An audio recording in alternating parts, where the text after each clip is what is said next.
Hi everyone, welcome to our channel, Rebecca Stu and the crew. I'm Rebecca and today we have a Dollar Tree DIY with a supply list. We're going to need a printer, we'll need some copy paper or cardstock, some white tissue paper, some parchment paper, and then we're going to need some scissors, some tape, paint brushes. We'll need some Mod Podge, matte or glossy, an iron, and a sanding block or sandpaper, some hot glue. We'll need some paint markers and some paint. And then we'll be using these little boxes that look like books. They put them out at Halloween time, and they also have some of the Christmas boxes that look like books. Also, the gold ribbon transfer paper is optional. So let's get crafty. The first thing we're going to do is Google the vintage books, the covers that you can look up on the internet that are printable.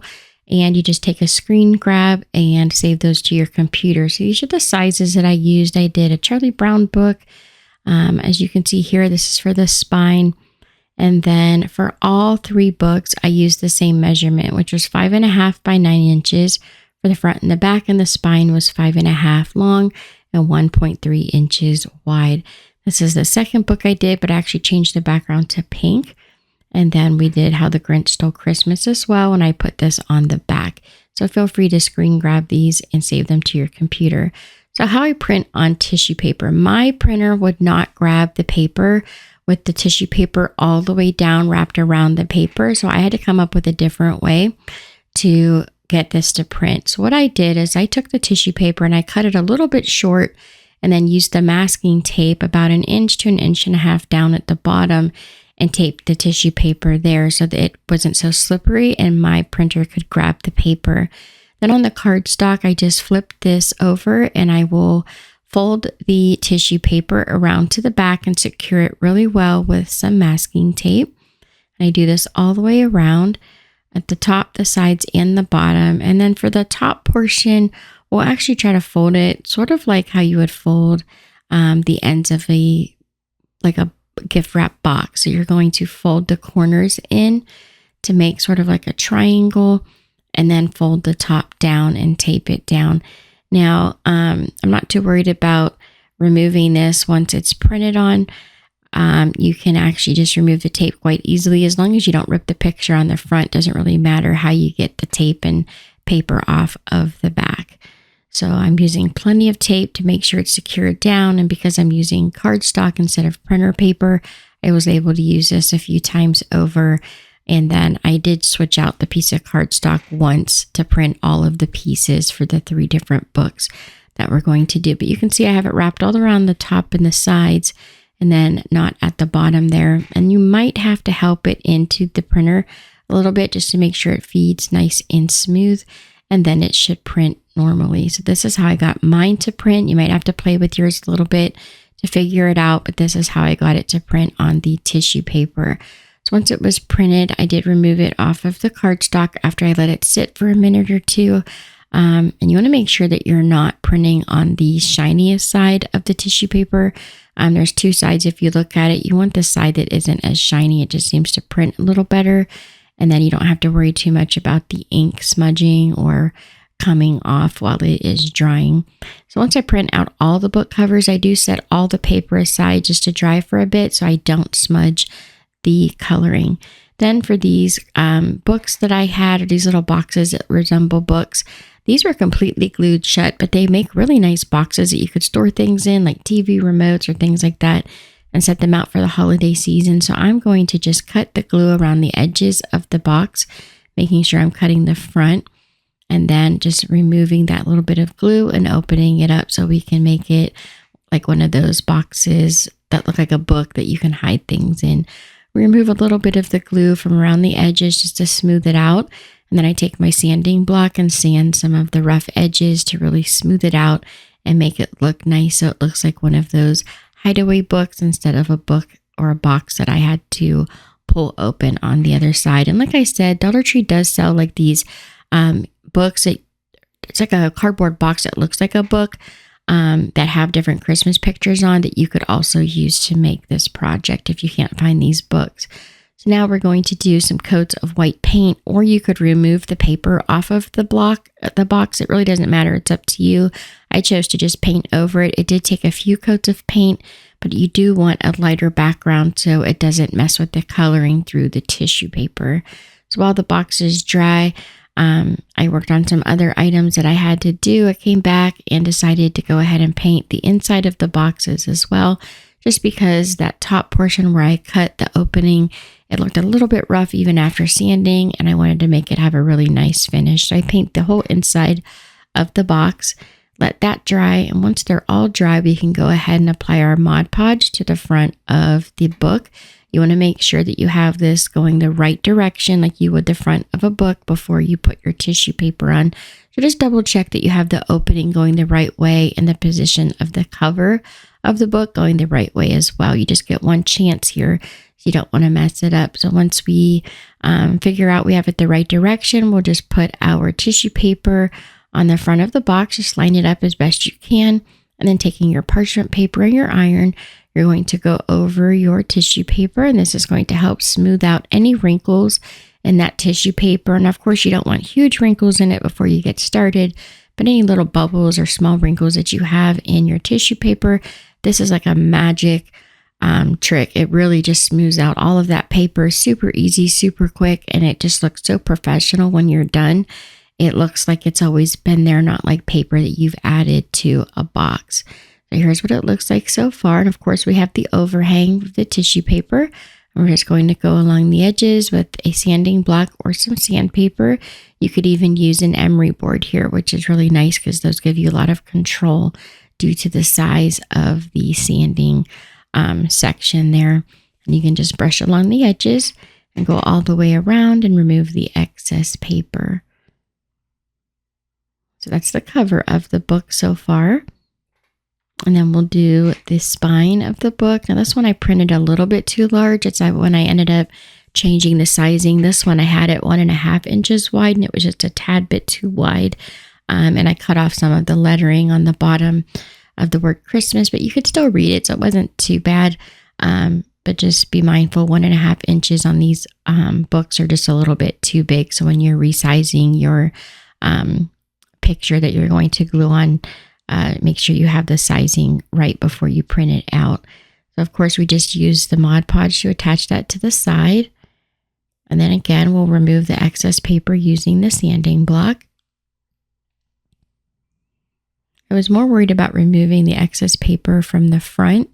The back, I wasn't really too worried about it. I actually just stuck some of it down with Mod Podge because I knew I was going to put a cover on the back of the book as well that was a dark red, and it would cover up any excess paper that I had wrapped around that back edge, and actually gives it a nice smooth finish if you can leave a little bit of paper and kind of smooth it over the edge in the back.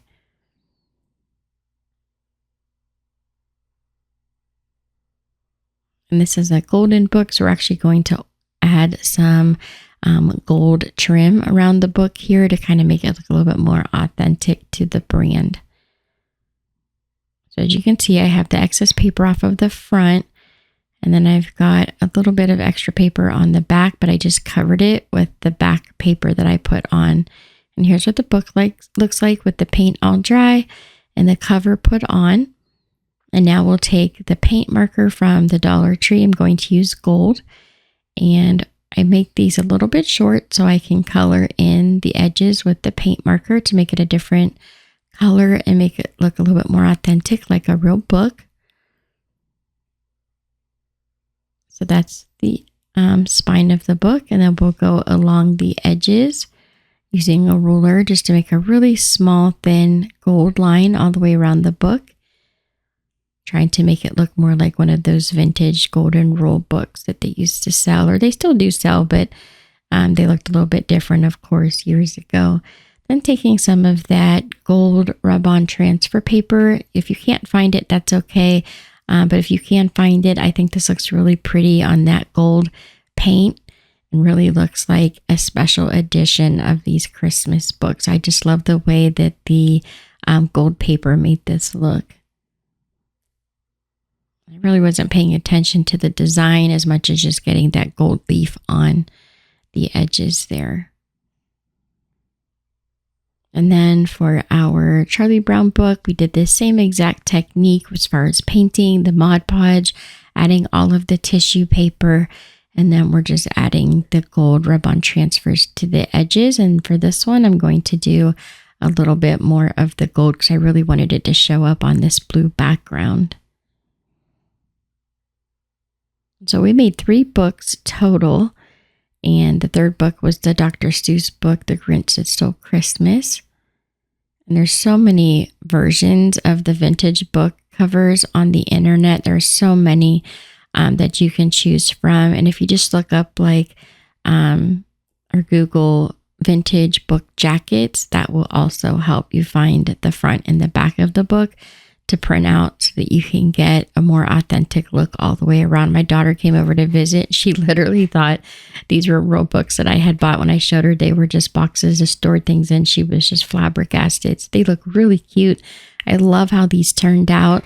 They're going to make a really fun talk piece and decoration for my coffee table this year for Christmas. So here's all the books finished. The front, the back, and the side. You can stack them. You could even add some little hollies to the front or some greenery. And now for our second DIY today, the supplies we're going to need are a few of these mini shot glasses from the Dollar Tree, some thin silver garden wire. We'll need a wood burning tool and some scissors. We're also going to use battery operated lights on this silver wire. And then you could use the tea light candles if you like instead of that wire light, the glass plate, and a truffle bowl, which is optional.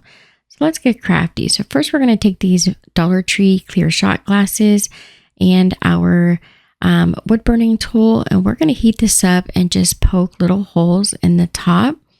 And I just put them straight across from each other. And we'll put 2 dots or 2 holes here in each of the shot glasses straight across from each other.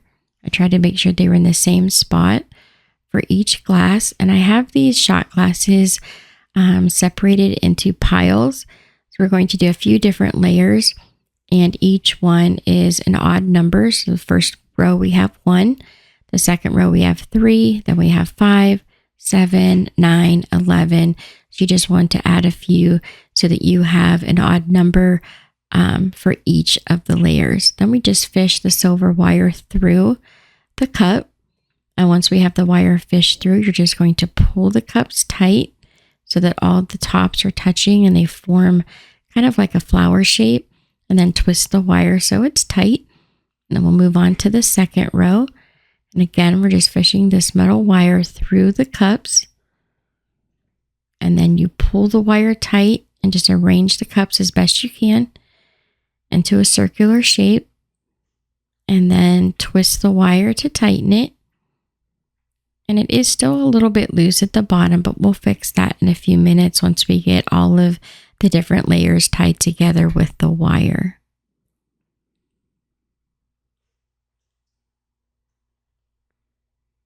Okay, so now that all of the pieces are together, what we're going to do is burn a hole through the cups on the open side, right through, so the 2 cups touching each other have the hole in the same spot.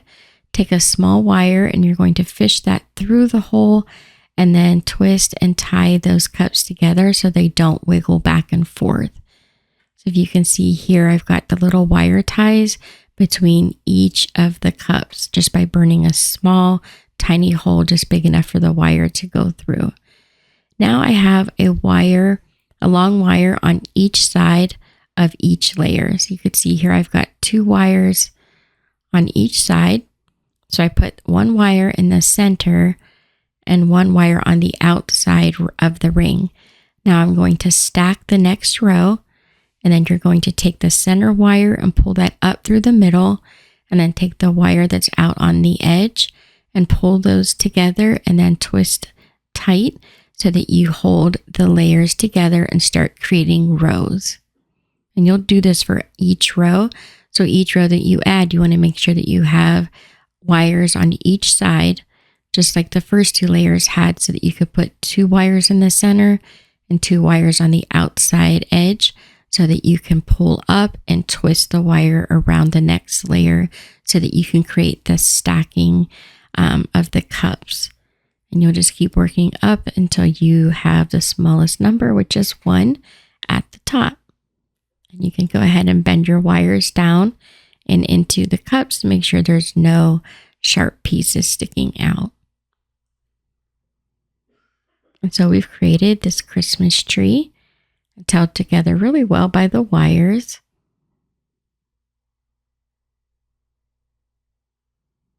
And now we can light it up. So I'm just going to take that little wire fairy garden lights and I'm going to wrap them up a little bit and then tuck them up inside the center of the tree. And you really don't have to do anything to hold the wire in place. It pretty much will just stay in there. If you feel like you need to tie it so it will stay, then that's up to you.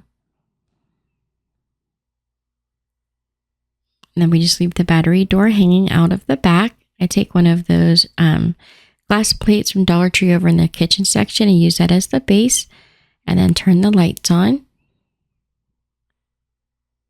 And here's what the layers look like as I stack them. So an option for the truffle bowl, you can use that as a base and put another light underneath. You just turn it upside down and then stack the Christmas tree on top to give it a little bit more height.